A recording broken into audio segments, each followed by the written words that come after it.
Buenas noches to everyone. I hope everybody's doing well, blessed, and enjoying family. As always, muchas gracias to everyone for everyone's words, wishes, prayers, and the love and support everyone shares with me. From the heart, I highly appreciate every single one of you. Also, do please like, share, subscribe, and hype the video to allow the message to keep getting out there in case it could reach any type of ears that may help, right? But getting into what I want to speak on today. Today I want to speak about a homie, right? His name was William. He went by Debo. The homie was from South Central. If I'm not mistaken, it was 42nd, but don't call me on that. It was 40 something, right? And I first got to take you back to Tracy. Before I hit Tracy, I already knew what time it was. As you guys know, my current celly in San Quentin had already came out and basically made his presence known. So he uh he had laced me up, when I got endorsed to Tracy, and it was it was on site, right, with the norteño gente, and it was behind the Bulldogs at that moment, right, and it was a time where we were at peace with each other. There was a lot of different incidents, right? And it was just basically us that got involved in a war that in reality belonged to norteños and bulldogs, right? But again, that's prison's politics, right? At the end of the day, bull, bulldogs, it's a big faction. They do a lot of wiggling, so I can understand the carnales play into wanting to get the bulldogs on our side, right? Fully, but things did not work out, and Tracy, before I got there, I guess an issue uprose because Bulldogs were there and Norteños. Well, you could tell, right away when there's tension on the yard and when there's peace amongst us and Norteños. You obviously go with what brings on peace. And at the moment, it was Bulldogs and Norteños couldn't see each other, right? So, anyways, the vato there and Tracy that had the responsibilities, went up to the Norteños, and basically Norteños straight up said it, we're going to remove the Bulldogs.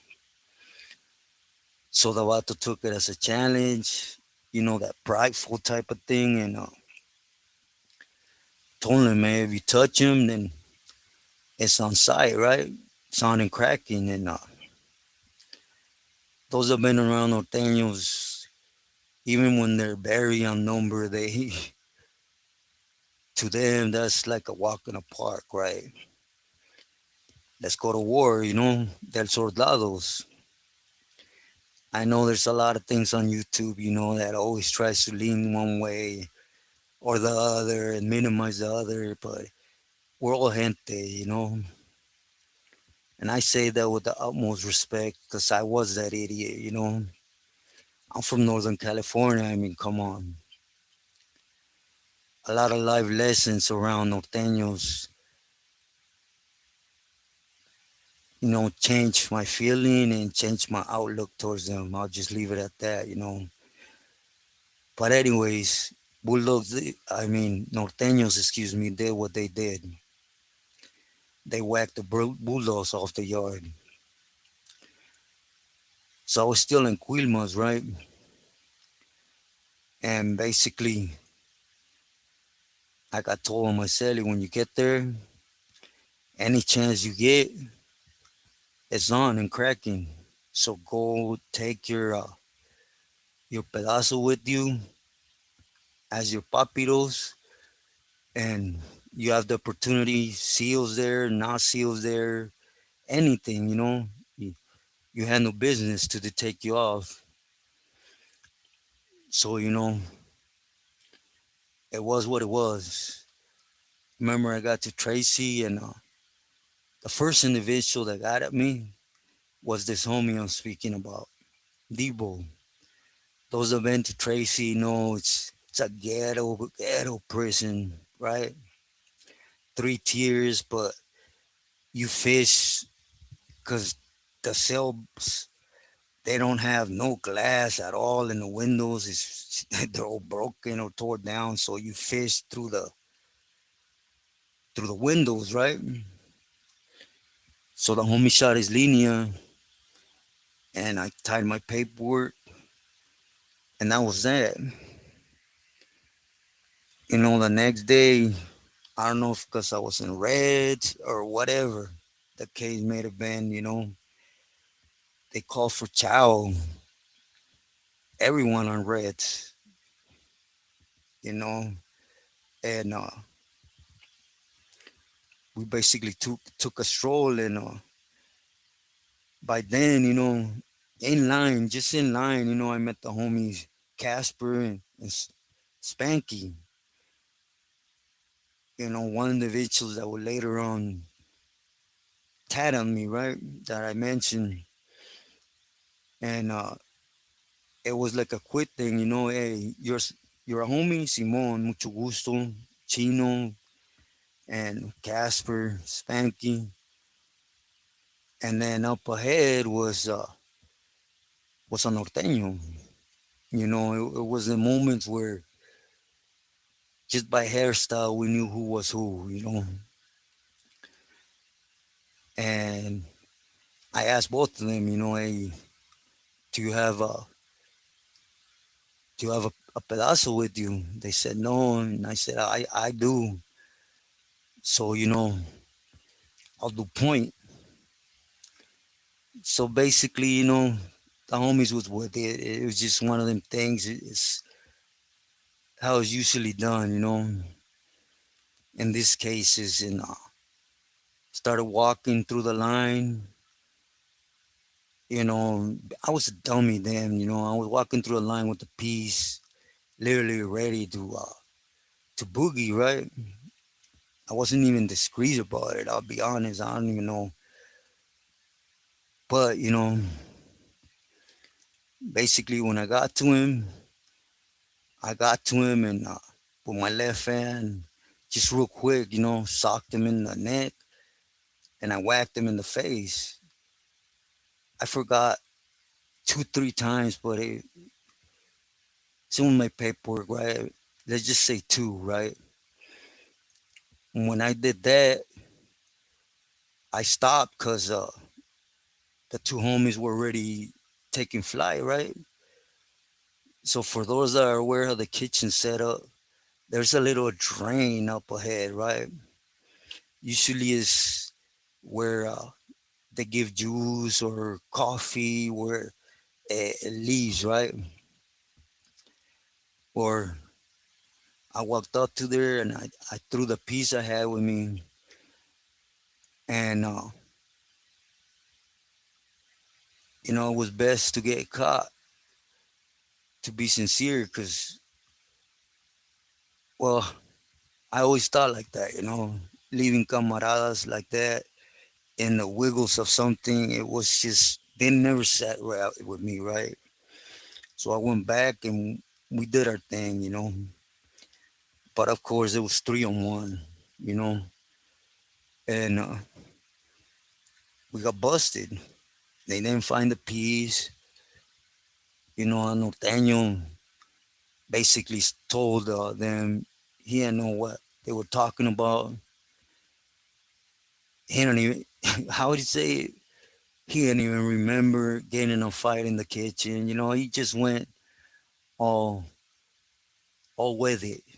when it came to the Judas. So they basically all they got us for was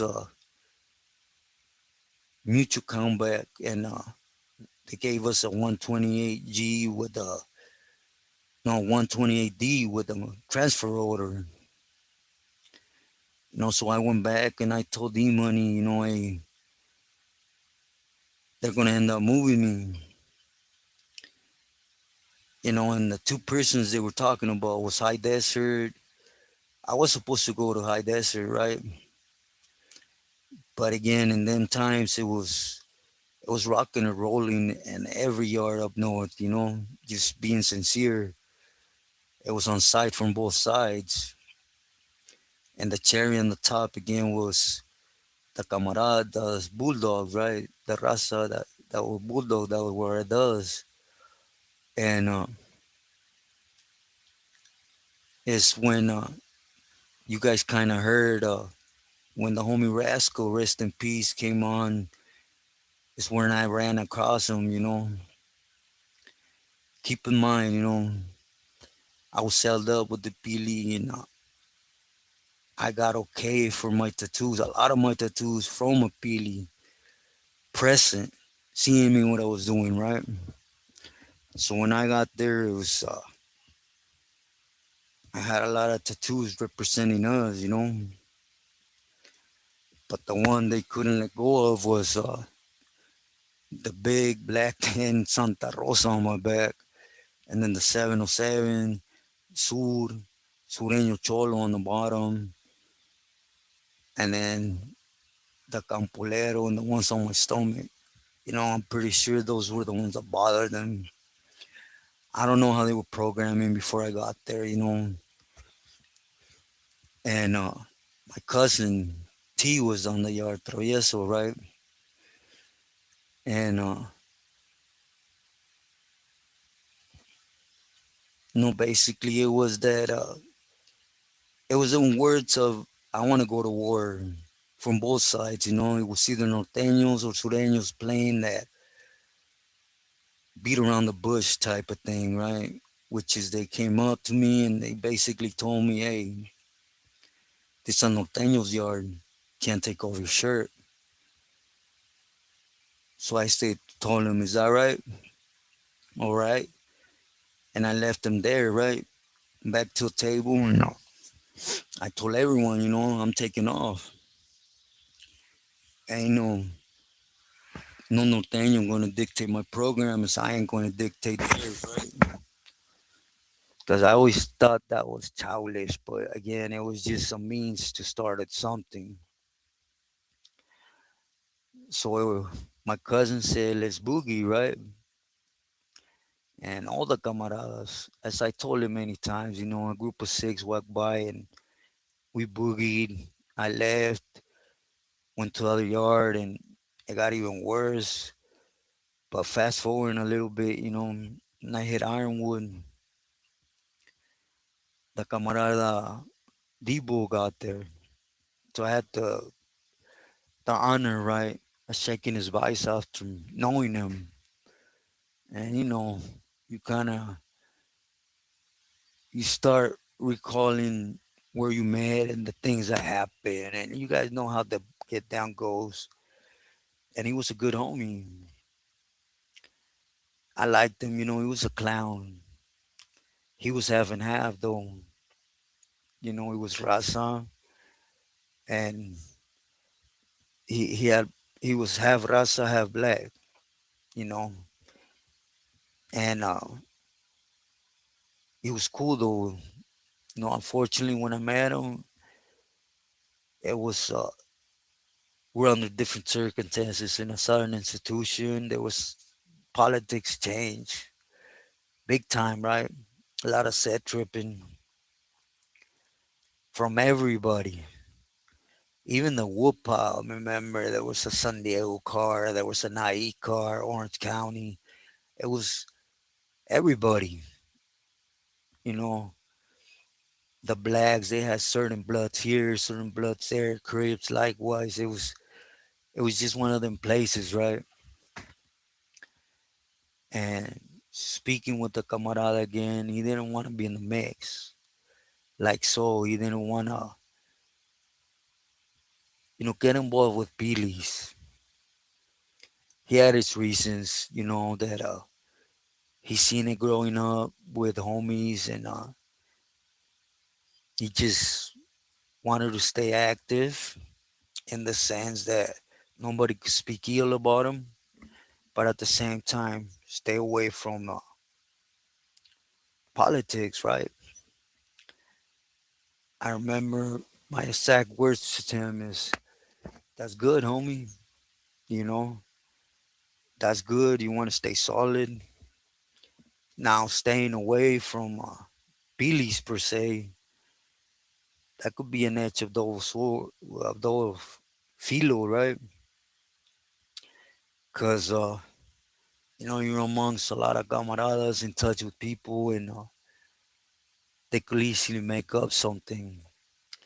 So, I told him, you don't got to trust me or whatever, right? I might be here now, I might be gone tomorrow. But it would be good you surround yourself with someone you trust that's able to clear things up for you, And he said he's cool, he's just gonna maintain, which is straight, right? You have the right to do that, But unfortunately, amongst camaradas, there is a lot of them level 10s, high power snake individuals, right? Overall, there's a lot of good people, right? But you have them. On a yard, you might have a little group of what, 10 or whatever, right? That they're they're machingones for everyone else on the yard, if you get it. Even when they're not doing nothing, right? Like it was like that in Ironwood, and I had the yard, but since, well, you guys know how I am, To me, strolling the yard, it was all respect, "Que hubo? Buenos dias, buenas tardes," and "Hey, homie, let's do this, let's play this, vámonos," It was, we're all the same at the end of the day, right? I'm just carrying responsibilities. But there was that group, que basically their what didn't stink. So I just gave my advice to the homie, and later on I would end up going to the hole. And the vato that took over after me, we spoke about it here, It was a homie from King Cobras, right? We never saw each other eye to eye, especially when he hit the hole, But they would end up getting removed, the whole mess, all right? But before then, over a stick of weed, you guys that been busted know what I'm talking about. A stick. They're l- literally a stick, a toothpick of weed that the homie was supposed to go to canteen, and I guess something happened, right? He did not make it, and this vato from King Cobras, he was being a snake, right? He was being a snake with who he was working for, I gotta say, it's kind of when Hardy and Daryl, Terco, excuse me, started bumping heads. Because right after I left, it belonged to Terco, and when I left, they allowed this homie from King Cobras to get in for Artie.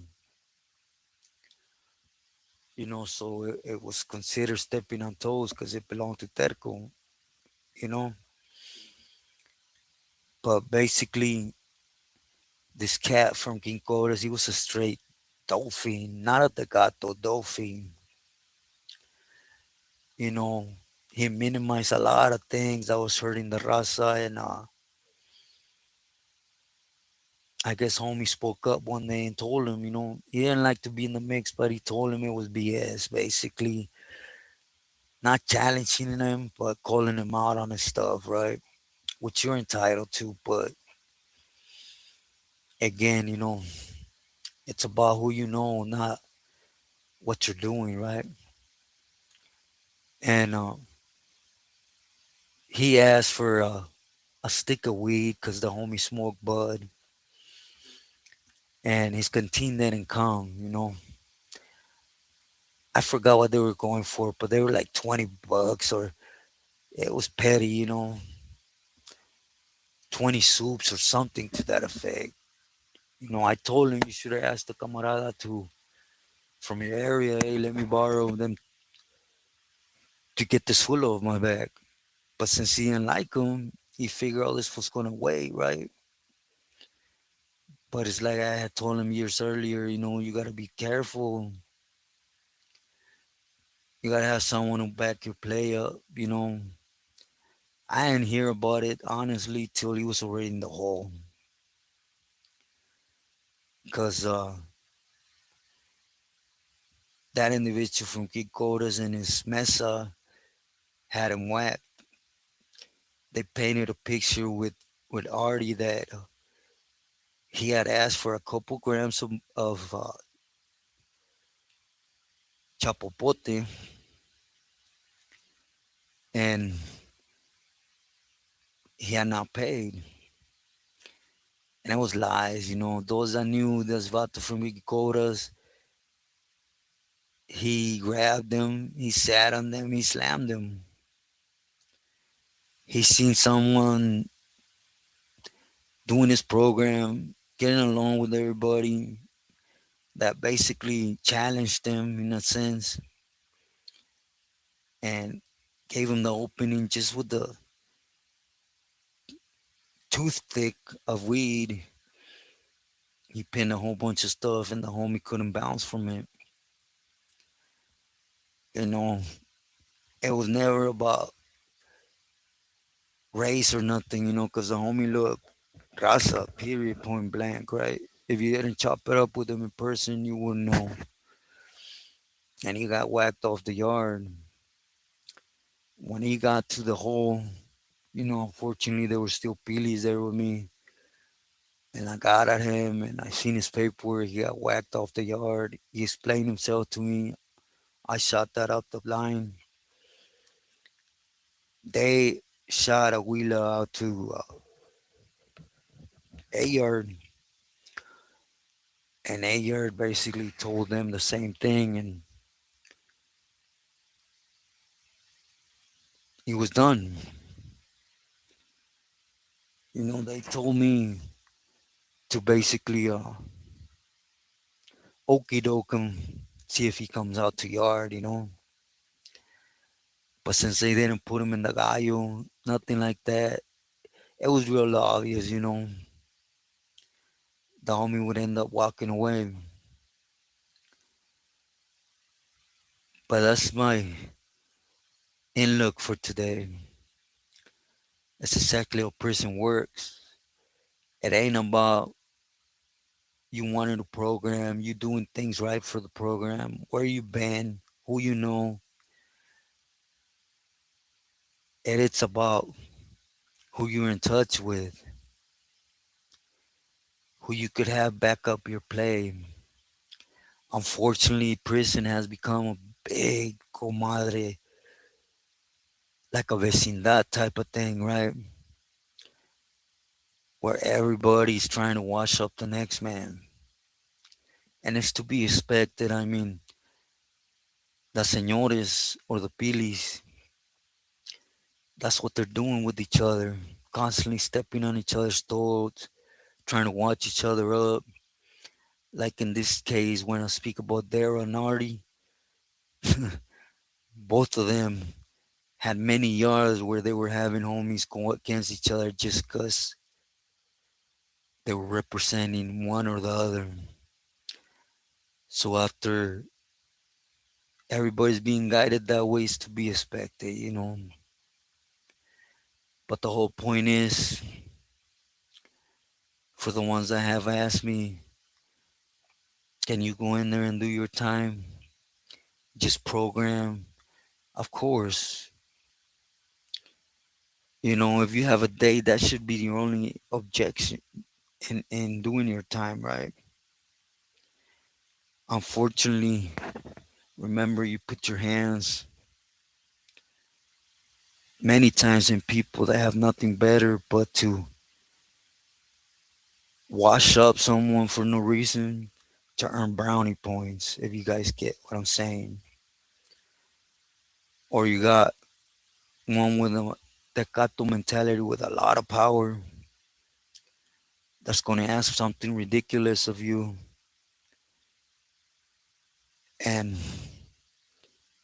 you have no option but to do it or to walk off to that side that is not favored by anybody.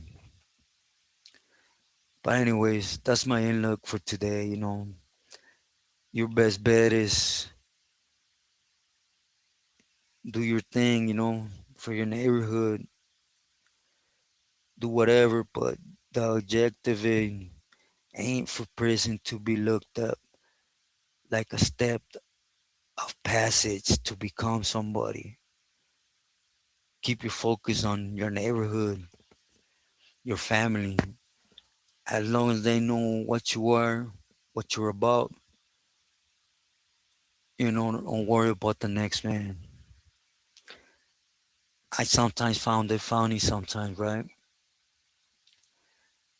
Homies get this little man complexion sometimes because people speak about them, especially in the system and on the streets. They're their neighbors, they're their worst enemies. So, stay focused on what you need to. Stay true to yourself and loyal to your loved ones. Buenas noches.